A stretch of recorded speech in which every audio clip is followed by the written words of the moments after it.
HSC 2025 ব্যাচের শিক্ষার্থীরা করোনায় আক্রান্ত। যে ভয়টা আমরা পেয়েছিলাম সেটাই সত্য হলো। আমি অনেকদিন ধরে বলছিলাম আল্লাহ এরকম যেন না হয়, যে কোনো শিক্ষার্থী যেন ক্ষতিগ্রস্ত না হয়। বাট ইতিমধ্যে প্রায় কয়েকশো ব্যক্তির মধ্যে করোনা সংক্রমিত হয়েছে, তার মধ্যে এইচএসসি পরীক্ষার্থীও 2 জন রয়েছে, এমন আমরা তথ্য পেয়েছি। এবং যদি বলি যে এটা তোমাদের জন্য অত্যন্ত দুঃসংবাদ বটে।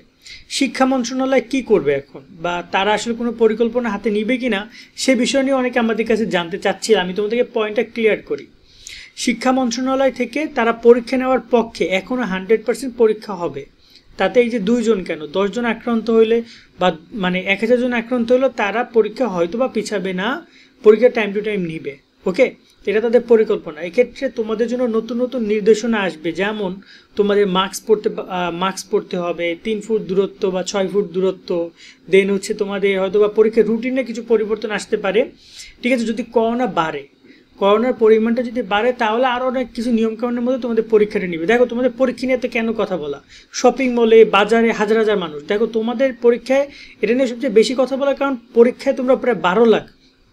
তোমরা যখন একটা জায়গায় যাবা, ধরুন একটা পরীক্ষা কিনতে 2,000 স্টুডেন্ট পরীক্ষা দিবে, তার সাথে তাদের অভিভাবক আছে আরও 2,000, 4,000 মানুষ যখন যাবে তখন দেখবা যে একটা ছোটটা জায়গায় কত পরিমাণের গ্যাদারিং হয়ে যায়।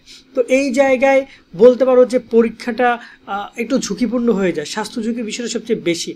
ইতিমধ্যে এখনও তো পরীক্ষার কোনো বিষয় আসেনি, তার মধ্যে অলরেডি আমরা শুনতে পাচ্ছি শিক্ষার্থীরা আক্রান্ত হয়েছে করোনার নতুন যে সাবভেরিয়েন্ট আছে সেটাতে।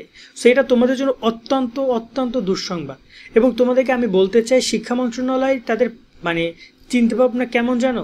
তাদের চিন্তাভাবনা হচ্ছে তোমরা বিয়ের উপযুক্ত একটা পাত্র পাত্রী, তোমাদেরকে যে কোনোভাবে বিয়ে দিয়ে বের করতে হবে, আর বিয়েটা হচ্ছে পরীক্ষা। সো তোমরা উপযুক্ত হয়েছে, এখন তোমাদের পরীক্ষা তারা নিবে, যে কোনো মূল্যে নিয়ে তোমাদেরকে বের করে দিবে। আবার সামনে আবার এইচএসসি 2025-এর জন্য বেস্ট ইংলিশ কোর্স নিয়ে আমরা কথা বলবো। মাত্র 450 টাকায় তুমি ইংরেজি ফার্স্ট পেপার সেকেন্ড পেপার দুইটা জিনিস হয়ে যাবে।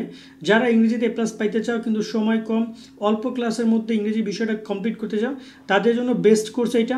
ফার্স্ট পেপারে সব ক্লিয়ার করা থাকবে, সেকেন্ড পেপারে সব কিছু ক্লিয়ার করা থাকবে, প্রায় 30টি ক্লাস, মাত্র 450 টাকা ক্লাসটা। এবং এটা তোমাদের নাইট 24-এ তোমরা ইংলিশ বই তো পড়েছো, ইংলিশ A+, সেই প্রকাশনী থেকে এই কোর্সটা পাবলিক করা হয়েছে। তোমরা যে তাদের নাম্বারও কল দিয়ে বিস্তারিত জেনে কোর্স ভর্তি হতে পারো। আমি ডিসক্রিপশনে তাদের সকল তথ্যগুলো দিয়ে রাখবো, যেখান থেকে যোগাযোগ করে তোমরা চাইলে কোর্সটা কিনতে পারবা। 26 ব্যাচ আছে, ওদেরকে আবার তোমাদের জায়গায় বসাবে, এটা হচ্ছে তাদের কাজ, এটা তাদের দায়িত্ব। তোমরা তাদের কাছে বোঝা এবং তোমরা তাদের কাছে দায়িত্ব, দুইটাই। এখন এই জায়গায় তোমাদেরকে পরীক্ষা দিয়ে বের করতেই হবে, এটা তাদের নিয়ম, এটা হচ্ছে গিয়ে জগতের নিয়ম। এখন এই জায়গায় কয়জন শিক্ষার্থী ক্ষতিগ্রস্ত হবে, কয়জন শিক্ষার্থী সুস্থ থাকবে, এটা একটা পয়েন্ট। এখানে একটা পয়েন্ট আমি তোমাদেরকে ক্লিয়ার করতে চাই। অনেকেই আন্দোলন নিয়ে কথা বলছো, আন্দোলন বাদ দাও। করোনার যে অবস্থা হচ্ছে আস্তে আস্তে, করোনায় তোমাদের পরীক্ষা যদি বাড়তে থাকে, তাহলে করোনার কারণে অনেক পরীক্ষা স্থগিত হতে পারে বা পিছিয়ে যেতে পারে, যদি করোনা এভাবে বাড়তে থাকে ডে বাই ডে। একটা ব্যাপার বলে রাখছি। সেকেন্ড যে ব্যাপারটা হচ্ছে যে যদি পরীক্ষা নাও পিছায়, সেক্ষেত্রে তোমাদের উচিত হবে স্বাস্থ্য ঝুঁকিটা মাথায় রেখে ঠিকঠাক মতো করে পড়াশোনা করা এবং বাসার মধ্যে থাকা, এবং করোনা ভাইরাস যাতে না ছড়ায় তার জন্য যত প্রয়োজনীয় ব্যবস্থা সেটা গ্রহণ করা।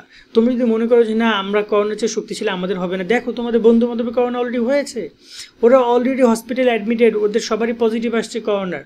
সো তোমরা কেন এখনও অনেকে দেখা যায় যে মাস্ক পরার, আমি তো বাইরে গেলে ট্রাই করি মাস্ক পরার জন্য, তোমাদেরকে আমি বলবো তোমরা এই বিষয়টার প্রতি সচেতন হও। এখনও বেশি বাড়ছে না, তোমার কাছে মনে হতে পারে যে আরেকটু বাড়ুক, আরও করোনা বাড়ুক, তখন আমি মাস্ক পরবো।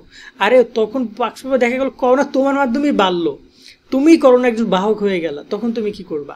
তো এই বিষয়টার প্রতি খেয়াল রাখো। এবং এই যে 2-3 জন শিক্ষার্থী করোনা সংক্রমিত হয়েছে, এটা আসলে শিক্ষা মন্ত্রণালয়ের কাছে, যদি অনেস্টলি বলি, এটা আমাদের কাছে খারাপ লাগে, শিক্ষা মন্ত্রণালয়ের কাছে বা শিক্ষা বোর্ডগুলোর কাছে এটা কোনো কিছু যায় আসে না। তারা চেষ্টা করছে, যেহেতু সংখ্যা তোমরা প্রায় 12 লাখ, সো তাদের কথা হচ্ছে যে 12 লাখ শিক্ষার্থী ভবিষ্যতে আমরা 2-3 জনের উপর নির্ভর করে নিতে পারি না। যদি অনেক শিক্ষার্থী আক্রান্ত হয় করোনা, তখন আমরা গিয়ে এটা কিছু ভাববো। বাট এই মুহূর্তে আমাদের সেরকম কোনো চিন্তাভাবনা নেই, এটা তাদের কথা, আমি তোমাদেরকে বলে রাখছি, এভাবে তারা পরিকল্পনা করছে। সো আশা করি তোমরা বিষয়গুলো বুঝেছো, তোমরা এভাবে চিন্তাভাবনা করো, ঠিক করে পড়াশোনা করো, এটা তোমাদেরকে বলবো।